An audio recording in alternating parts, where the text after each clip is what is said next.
Dr. Richard Lee dibuat kecewa oleh sosok pemuda bernama Farel Aditya. Niat dokter estetika itu membantu sekolah Farel dibalas dengan kekecewaan lantaran TikToker asal Medan itu tiba-tiba memutuskan untuk berhenti dari sekolah di Palembang yang telah dibiayai Dr. Richard. Farel Aditya tidak menjelaskan secara detail alasan dirinya mundur dan tak meneruskan sekolah yang dibiayai Dr. Richard Lee. Farel hanya mengatakan kalau dirinya memiliki banyak tekanan yang tak banyak orang tahu. Atas keputusan itu, Farel Aditya pun diminta untuk mengembalikan segala fasilitas yang telah diberikan oleh Dr. Richard Lee. Kabarnya, Dr. Richard telah mengeluarkan uang hingga 47 juta rupiah untuk menunjang kegiatan Farel selama sekolah. Ia juga memberikan uang 3 juta rupiah tiap bulan sebagai uang saku. Selain biaya pendidikan, Richard Lee juga memberikan sejumlah fasilitas penunjang kepada Farel. Apa saja fasilitas tersebut?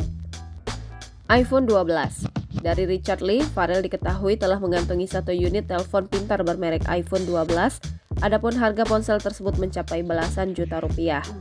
Di salah satu laman loka pasar, diketahui satu unit iPhone 12 dengan kapasitas memori 64 GB dibanderol dengan harga 13 juta rupiah.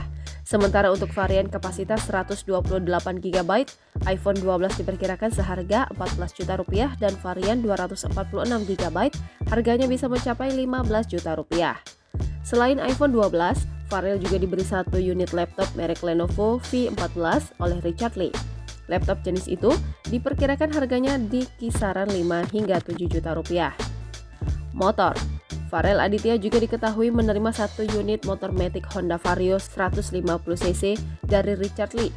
Mengintip salah satu situs jual beli otomotif, motor jenis tersebut harga jualnya berada di kisaran 24 juta rupiah. Jangan lupa subscribe, share, komen, dan like ya!